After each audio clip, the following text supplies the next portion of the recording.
Uh, get started with the sponsors first, okay? And hopefully Zev will be able to get on shortly. A year of learning, Dr. Paul Koningsberg, in memory of his brother, Dr. Sam Koningsberg, Shimon Reuven ben Leba, Shaned Goldberg's cousin, Nisan Hara, Nisan ben Fardosa. Paula and Bob Romberg, in memory of their dear friend Julian Smith, Yehuda ben Yisrael. In memory of Malcolm Ann and former members of her family, died in the Holocaust, Harav Tzvi Hirschman Shlomo Yaakov, Sarah Bet Ephraim, Yisrael David ben Harav Tzvi Hirsch, Ephraim ben Harav Tzvi Hirsch, Adia bas Harav Tzvi Hirsch, Miriam bas Harav Tzvi Hirsch, Pesel bas Harav Tzvi Hirsch, Shalom ben Harav Tzvi Hirsch, Shlomo Yaakov ben Harav Tzvi Hirsch, Shmuel ben Harav Tzvi Hirsch.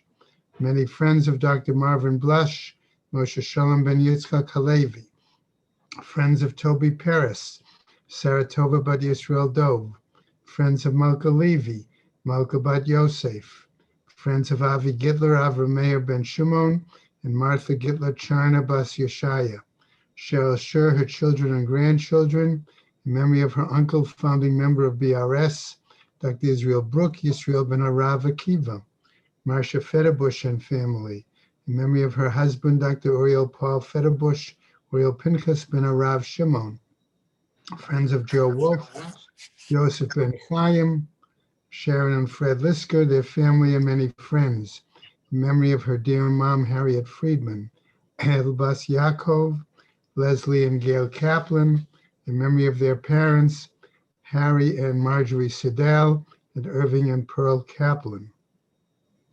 We have a month of learning by the friends of Bella Silverstein, in memory of Bela Bas Yaakov. Have a month of learning in honor of those who joined the first epistemology of Tefillah class given by Cheryl Sher. We have a week of learning given by Judy Iger in memory of her husband Aaron ben Shlomo Michael. And we have today being a day of learning by Herman and Linda Newman in memory of his mother Chana Sarah Bas David Tzvi. Shema's having Aliyah, Kranka Rafia, Velti Yashira Shema Talia, and L'chol B'nai Yisrael, a good gebenched Yar. Okay. And welcome Harvey, wherever you are. Chicago? I'm in Chicago. Uh-huh. Yeah, I see you're just a little warmer than you were in New York, huh? Well, yeah, it's 27 degrees here. Oh, yeah, right. Especially if you're giving that. Is that with the heat on? No, I got my towels on because it's cold. I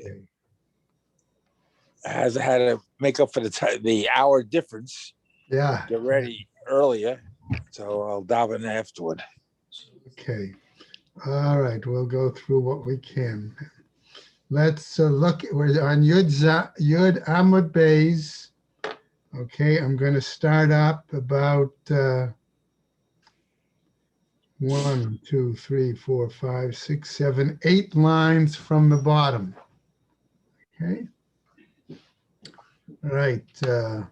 We had a citation by one of the Chazal, and now we're continuing with another statement by the same individual. Tana Rabbi Yehuda Ganiyot. Okay, he claimed as follows. Okay, we were talking about the location of items and what was used for the sale. From the money from the lishka, the shkalim, what the items were purchased or what salaries were paid. And so that led to this tangent.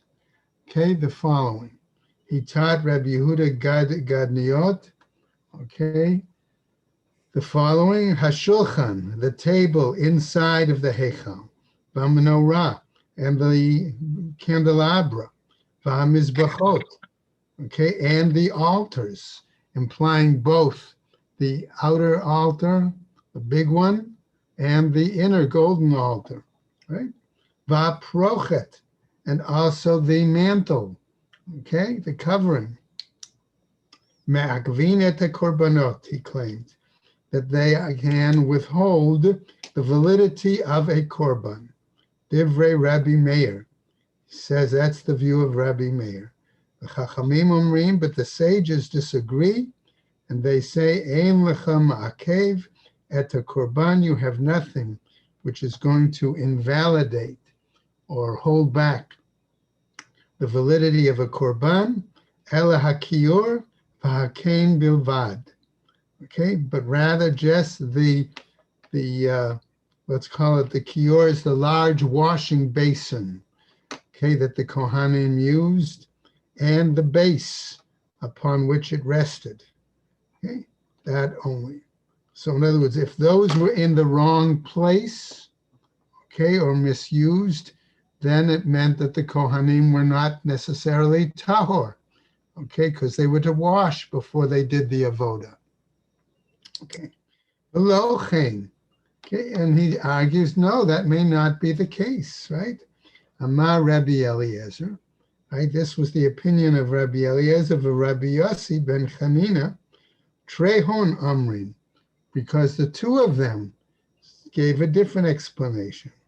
Kol hein dichtiv nochach, wherever in the pasuk that it's describing, let's call it these pieces of equipment associated with the Beis Mikdash, okay? And it says it is nochach, it's opposite a certain thing, ma'akev. That would then invalidate, okay? Tsela, but if it said it was, okay, on the side of it, ein no ma'akev. Okay, so there are some things where if it's not put directly as indicated in the Chumash, they argue that could be problematic. Va'amar Rabbi Shmuel bar Nachman, says Rabbi Shmuel bar Nachman, b'shem Rabbi Yonatan, in the name of Rabbi Yonatan, the following, Va'afilu tsela ma'akev. Even if the Torah verse said that it was on the side, okay, that could be problematic to the validity of the offering. Va'amar Rabbi Ila, and now Rabbi Ila says as we go on, b'shem Rabbi Shmuel bar Nachman, to today's daf and Yud Aleph, top of the Amud, va'afilu sima ma'akev. He argues, no, even where the Pasukim said, okay, that the temple vessel was put in a particular place, right? Right? It's placement, it's correct placement, that could invalidate the offering. Ma Rabbi Chanina. Rabbi Chanina explains the in the following manner: Kan ba'avadot shebifnim, kan ba'avadot shebachutz. He says, no, it's a question of the item, whether it's something inside the hechal or outside. Okay, that's going to make a difference. Okay, so that's the point, that if it's inside and it's in the wrong place, that's problematic. If it's outside, that's not the case. Okay, we now get to a new statement. Okay, in other words, we come back to a situation we described earlier. Remember, we talked about the fact that whoever was doing the removal of the coins had to be beyond suspicion. And then we saw a long braita that talked about the fact of certain behaviors leading to other behaviors that also indicated appropriate status of individuals. So I'm suggesting that this new discussion in the Gemara follows that kind of a situation. Others want to suggest, other commentaries suggest, no, it talks about the status of the statement where we were told that the Kohen Gadol, okay, paid him out of his own money to build these bridges, to build these ramps. Okay, so some want to say it's connected with that former piece of the Gemara. So we're now on Yud Aleph, Amud Aleph, second and third line down on the Amud. Amar Rabbi Chanina, he says, right? What he's telling us, okay, is the following, that shachatzit, the haughtiness or pomposity, gedola, haita, b'bnei kohanim gedolim, that they were too pompous, too haughty, right? Sheyoter mishishim kikarei zahav, that more than 60, let's call it gold talents, okay? And remember, a talent, kikar, a gold talent, was a significant coin. You could have at least 4 or 5 shkalim, silver shkalim, equal to that gold talent. Okay, right?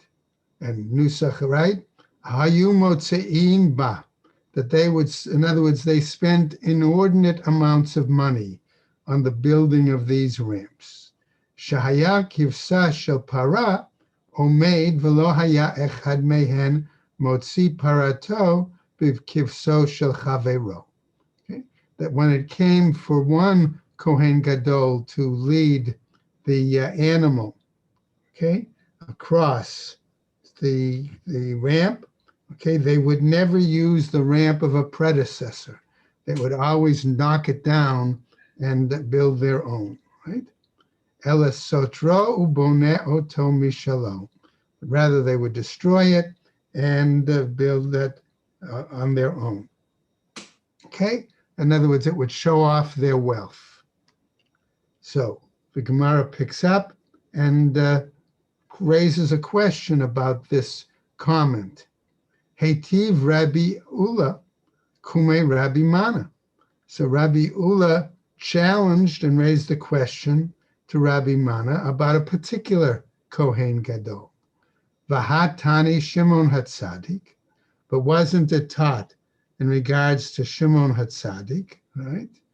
Namely, Shtei Parotasa, that what did he do? Okay, that he offered out 2 examples during his term as Kohen Gadol of Para Aduma. V'lo bekeves shehotzi et zo, hotzi et zo. And he did not use the same ramp for either case. In other words, he even knocked down what he himself had built and built another one. Okay, so is that an example of pomposity, of haughtiness? That's the challenge. Itlach lamemar Shimon Hatzadik shachatz haya. Is that to say that Shimon Hatzadik was such a haughty, pompous person? Ma'ikdun. So what's the result? What's the law? Right? Al shem ma'aleh hi b'para. Silsul hi b'para. No, that was only an example, we said, of the increasing significance, importance, honor that was due to the act of the mitzvah of Para Aduma. Okay, now clarifying the structure itself.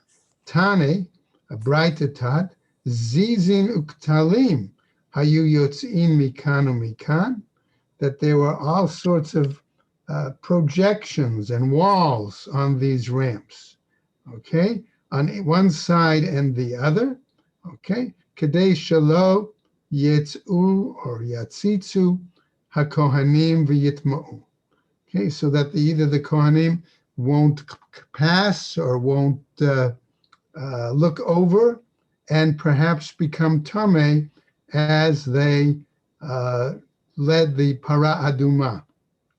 Okay, a new statement. Back to our Mishnah. Rabbi Akiva Omer, Ein mistakrin. According to Rabbi Akiva, one could not make a profit from items associated with the temple. Ella imratza yeh hefseid shalo v'haschar lahakdesh mutar. But if the merchant, okay, was willing to arrange it so that he had a loss and the temple gained, that was acceptable. Okay, and so the Gemara is going to pick up and tell us the following: Kahada bar Zamina, like this certain person bar Zamina, it pakad gabe midal diyatmin. Okay, he had deposited with him certain funds for the welfare of orphans. Ata v'sha'al Rabbi Mana. He came and asked a shaila of Rabbi Mana. Amarle, he said to him the following: En be'et di hahafsada didach va'agra detruvaychon. Okay, his question was, is it possible, okay, that if I accept a loss on my part, okay, is that acceptable then to use the money for these orphans in business and then still make a profit? So the answer is va'agra de trechon. So his answer, Rabbi Mana told him, okay, was that you could do it if both you, in other words, and the orphans were to gain, okay, were to get a profit. Shari, then it would be permitted. Okay, a new statement. Also, if any loss occurred, he would incur the loss himself. He would incur the loss himself, right? Rabbi Chia bar Ada, it paked gabi midal diyatmin va'avid came. And so the Gemara then tells us there also was another individual, Rabbi Chia bar Ada, who also had money for orphans deposited with him, and that was his practice. Okay, getting to a new item. Okay, we saw motar peirot, right? It was indicated in our Mishnah that someone could buy, let's say, oil, wine, certain flour, okay, and use that money, okay, and could theoretically make a profit on it for the temple. How is that possible? Okay, the example the Gemara is going to give, okay, is basically, let's say you buy it at one price, okay, a certain measure, a certain amount, 3 seah at one cost, and then the price goes up, okay? Well, when you sell it to the temple, okay, you have to keep it at the old price. So the temple does not have, you lose, and the temple does not have to pay the extra, okay? Let's say, however, it's the opposite, okay, that you bought it, okay, the item was transferred to the temple, okay, and the temple paid the lower price, all right, and you had to pay a higher price for it, okay. Again, the temple benefits and you lose out. So we're going to see that as a kind of example. Motar peirot. What about the extra money that comes from this produce, these fruits? Okay. In parenthesis is a different lashon, so we just continue. Matnitin de Rabbi Yishmael. Our Mishnah then must be according to the view of Rabbi Yishmael. Why?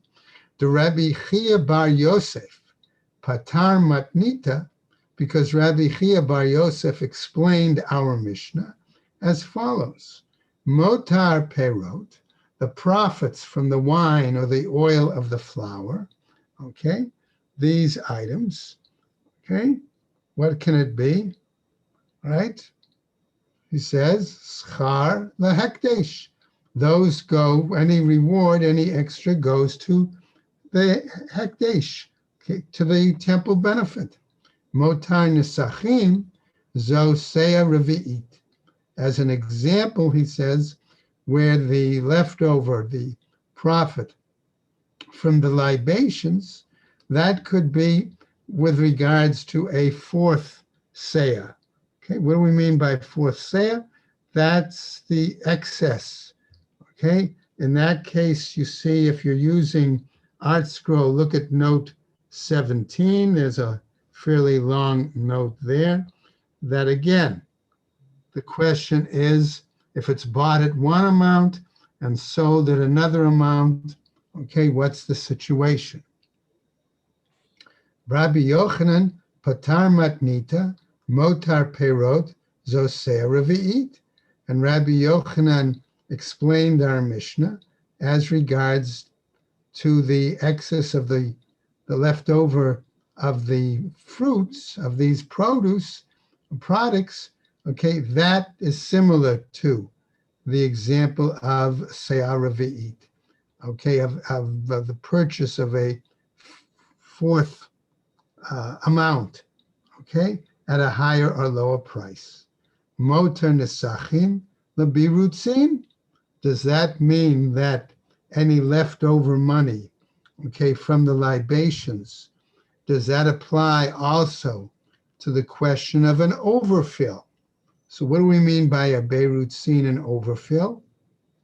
Let's take the example, okay, of a mincha offering, which is, I think, the easiest to relate to, okay? We said that the Kohen would grab, let's say, a fistful, a palmful of the amount, okay? Right?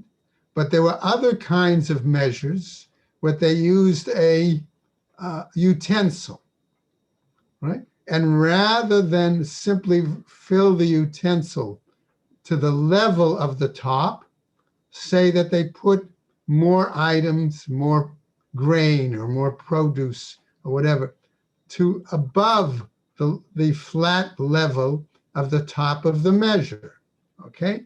So if it's, let's say, a heaping teaspoon, right? A heaping, all right, spoonful. All right, it's over the top, all right? That would be our example of an overfill, okay? So what happens to that extra amount between the heaping amount and the flat level of the measure? Okay, where does that, who benefits from that extra amount? Okay, so here, Velit le Rebbe Chia. So we're going to say, are we saying here that Rebbe Chia Bar Yosef does not hold by this issue of the overbrim or the overmeasure? Okay. So Amar Rebbe Chizkiah says, he says, Ma de nafal l'sei'ah revi'it nafal. Okay. When it came to that, was the fourth se'ah, that extra amount regarding purchase, that was also the way they handled the overfill, the overbrim level. Nafal berutzin. So Gemara tells us now, al date de Rebbe Chia Bar Yosef necha. So that's fine according to the opinion of Rabbi Chia Bar Yosef. Ein mistakrin b'shel hekdesh. One does not make a commerce, does not make profits from items that are designated hekdesh. Af lo b'shel aniyim, nor, we said, from that items that belong initially to the poor, that was collected for the poor. Lefichach zeh v'zeh lo hayu modin b'perot. Therefore, it's for that reason, okay, that the Rebbe Yishmael was concerned and indicated that one did not gain in that regard. Now, al date de Rabbi Yochanan kasha. But Rabbi Yochanan still had a problem. Vahatninim, and weren't we taught elsewhere, okay, the following, namely in another Mishnah, Amdu mishalosh yisapek ba'arba, okay, that if somebody was providing flour, let's say, for the temple, right, and okay, he was selling it at 3 containers, let's say, right? And what happens if the price changed, okay, to be equal to 4, okay? Utninen ze v'ze lo hayu modim b'peirot. And yet we see that it says, okay, that Rabbi Akiva or Rabbi Hanina both, okay, were concerned about the issue of profit, the making a profit from the temple. Okay, what happened? Lo hayu modim b'peirot b'kayetz l'mizbeach. The answer was that they were concerned clearly about the fact that this leftover grain or oil or things like that, those should be used for the kayetz, the mizbeach, the extra, we said, offerings when the mizbeach, when the altar would normally not have been in use. Aval modin hayu b'klei sharet. But they did admit that Rabbi Akiva and Rabbi Hanina, that any profits could be used for the purchase of instruments, equipment. Okay. So ad kadun birutzei tzibur. So we said here that was true in regards to the overbrim, overfill of a communal offering. Va'afilu b'ratzei yachid, even if it came to a vessel that was used, a utensil used for a private offering. V'lo nimtza'u klei sharet ba'im mishal yachid. But don't we say that we don't find any temple vessels that were generally used for individual offerings, and because that would be as if it's the property of the individual. Kehadin detznenen. Okay. Again, as we seem to have been taught previously, the following example: Isha she'asta ketonet levana. We saw that a woman who made a white garment for her son, the Kohen, ksheira ubilvad shetimserena letzibur. It was valid only insofar as she gave it over to the community. Okay, ad kedun berutzei. Okay, up similar then about the issue of the overbrim. Lach, that's fine if we're talking about a liquid amount, right? Va'afilu berutzei yavesh. Does it apply also when we're dealing with a dry measure? Okay. Kehahi detaninan, says the Gemara. All right, just as we've taught elsewhere, Tman there. Hanesachim shekidshu bekli. Okay, those libations. We remember we said that libations here refers to both the mincha, which would have been a dry measure, and the wine, okay, which would have been a liquid measure. Okay, both of those items that if they were sanctified using a temple instrument, a temple vessel, v'nimtza hazevach, okay, and we say in this case, right, that, okay, pasul im yesh sham zevach echer, yakrivu imo v'im lav lanu yivsulu belina.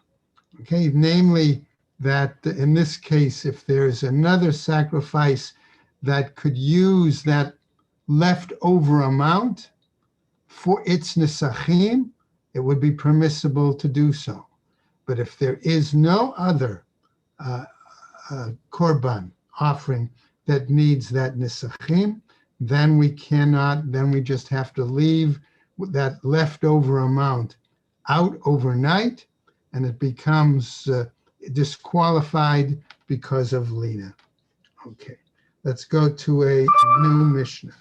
All right, Halacha Gimel, new Mishnah. Motar haktoret. What about leftover incense? Can it be used for the next year? Mahayu osin ba. What did they use it for? Mafrishin mimena schar ha'umanim u'mechalalin ota. They separated it, okay, and they set it aside as the wages for the artisans who made it, and then they deconsecrated, okay, that incense from the status of the incense, okay, al me'otam omanim, okay, and they did it for the payment of the artisans. V'notnim ota la'omanim b'scharan, and then they would give it, namely that incense, okay, to the artisans. V'chozrin v'lokchin ota, okay, mitrumat hadasha. Then the temple treasurers would go back and buy that deconsecrated incense from the artisans who made it, and buy it back again with the new coins, okay, for the new year. V'imba chodesh chadash bizmano, and what happens, says the Gemara now, what happens if new shkalim came in at the time, and we're talking before the beginning of Nisan, right? What happened then? Okay, lochinota mitruma, right? Lav min hayeshana. Okay, then if they did not have new coins, then they use the old coins from the most recent withdrawal. Okay, so in other words, if they had, they would always take, we said, the new coins first. So our Gemara now picks up. Okay, we have a problem, says the Gemara. V'lo nimtza hekdesh mitchalel al hekdesh, kitzad hu oseh. Okay, wouldn't that be an example of taking something that's consecrated and apply, okay, and was deconsecrated, and applying it then to something that's consecrated again? Okay, isn't that a problem? Okay, so how would they do it? Amar Rabbi Shimon bar Bizna, he explained what did they do? Okay, namely, mevi me'ot u'mechalalan al habinyan. Okay, they would bring the money for the craftsmen, for the artisans, and they would deconsecrate the money on the structure, on the stones, for example, or on the incense, right? The same way, umevi ketoret umechalel alehen. Likewise, they would bring the leftover incense and deconsecrate it, okay, on the money, right? V'notnin otala omanim b'scharan, and they would give it to the artisans as their wages. So the Gemara asks, Otan ha'ma'ot ma ya'aseh bahem? So what would the money, what's done with it? Okay, Rabbi Amer, says Rabbi, Omer ani yitnatnu lebeit garmo u'lebeit avtinas, I'm sorry, shahayu b'ki'im b'pitum ha'ketoret u'b'maaseh lechem hapanim. Namely, that was the money that was given to the house of Garmu and the house of Avtinas. They were the ones who were involved in making the incense, the ketoret, and in making the special lechem hapanim, the Shabbos bread. Okay, Amar Rabbi Shmuel bar Rav Yitzchak, and he again says, "V'hein shahayu chayavim lahen ma'ot misha'ar rishona." This is true, he says, qualifying only if it was the money, excuse me, that was owed to them originally from the beginning. In other words, from their previous past work. Not, you wouldn't pay them in advance for the new items they were making in the new year, but for the past year. Rabbi Chia bar Rabbi. So Rabbi Chia bar Ba then asks the following shaila. Okay, lo hayu chayavim lehen ma'ot misha'ar harishona. What happens if you didn't owe these artisans, these workers, money from the past, from originally. Ata Rabbi Ba, B'Shem Rabbi Chia, B'Shem Rabbi Yossi, or Rabbi Yochanan. Okay, so now Rabbi Chia Bar Ba came and he tried to give an answer in the name of Rabbi Yossi, the following: Mikaitzin bahen et hamizbeach. Namely, then we would use these items, okay, to what some call replete the altar, to provide the dessert for the altar. In other words, the additional Ola offerings when the altar, when the Mizbeach was not generally in use. Okay? Rabbi Bar Kohan. Okay, so now another question. Bai Kome the Rabbi Yossi asked the following question. Mechalfa shitate de Rabbi Chia Bar Ba. Okay, this seems to reverse the view of Rabbi Chia Bar Ba. Tman, there, okay, we learned, okay, regarding his question, Tzrichale, v'kap shitale. There he found it necessary to ask about the money, okay, and then he goes ahead and explains it. Ha detzrichale b'klei sharet. He says we explained it with the need to be able to buy new instruments. Ha t'pshitale b'kaitz lamizbeach.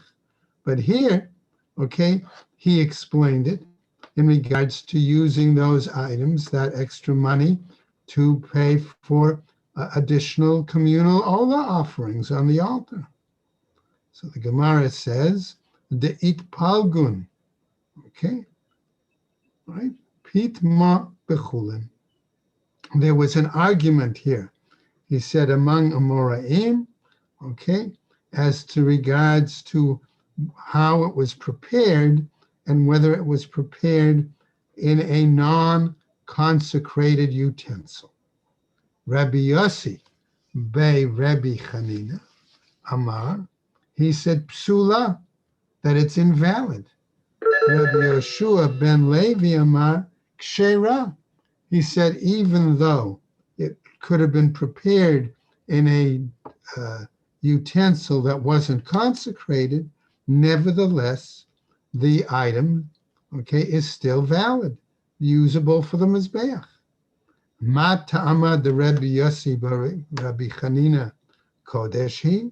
What's his reasoning that he says it's sanctified? Shetehei chiyuta b'kodesh.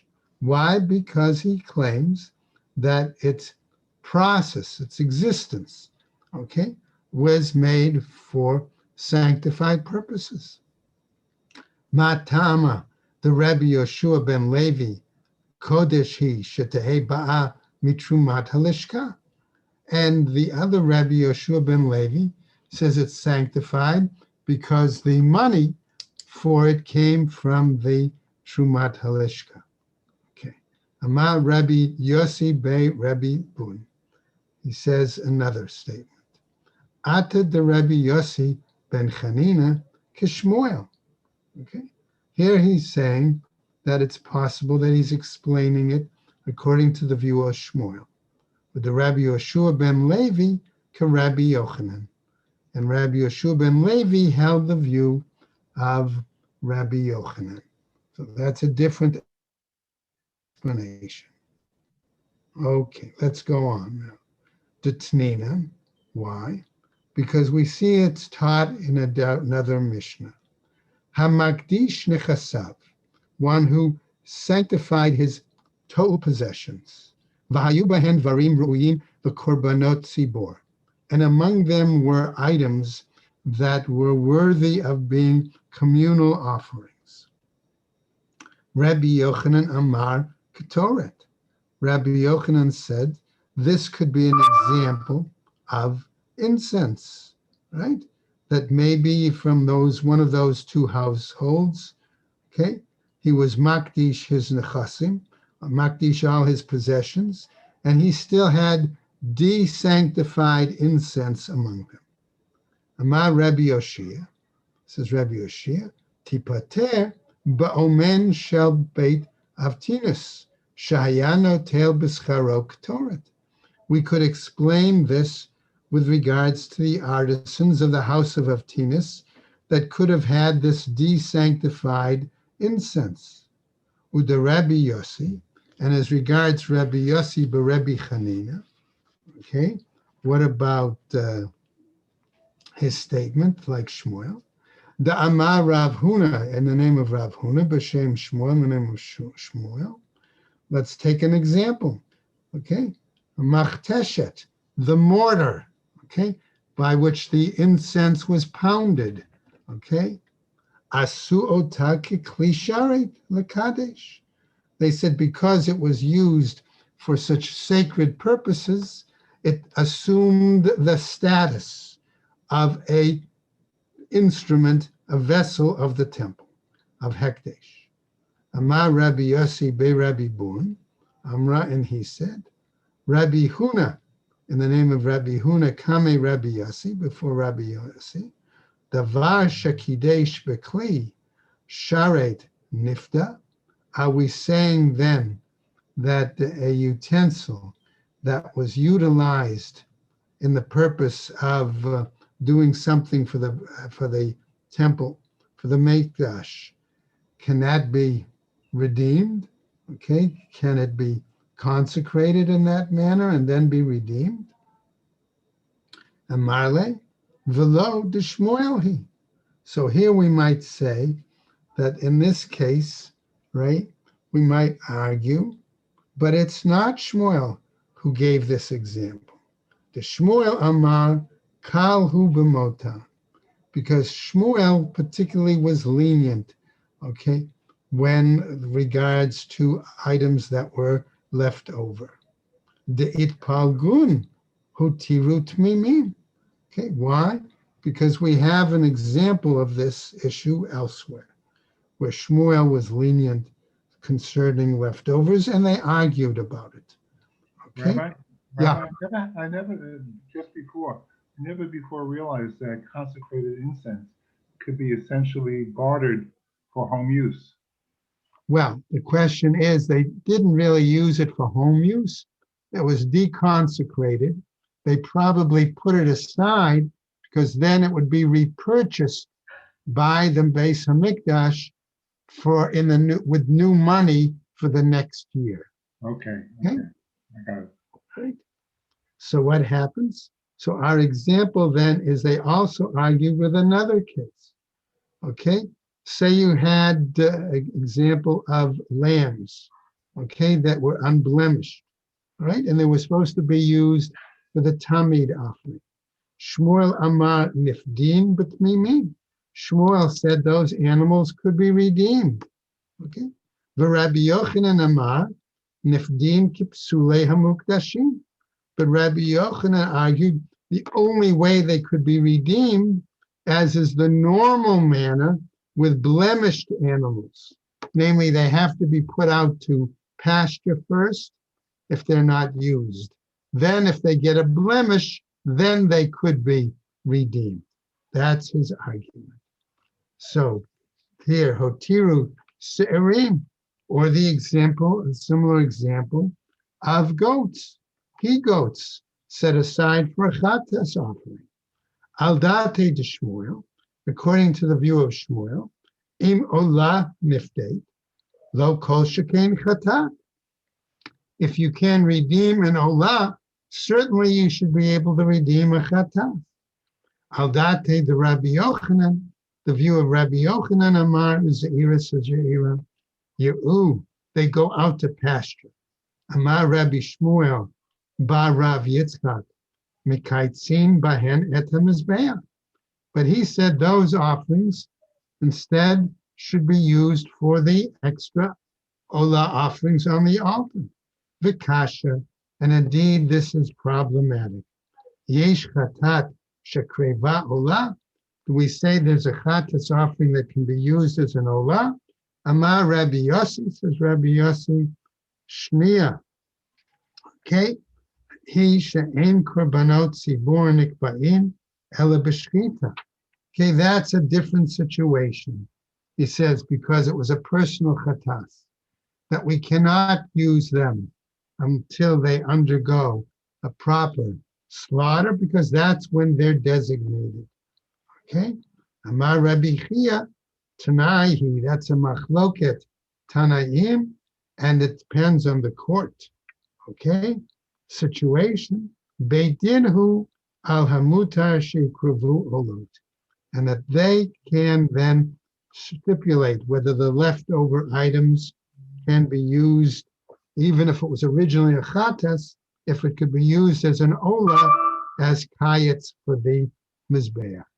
And we'll stop basically right there.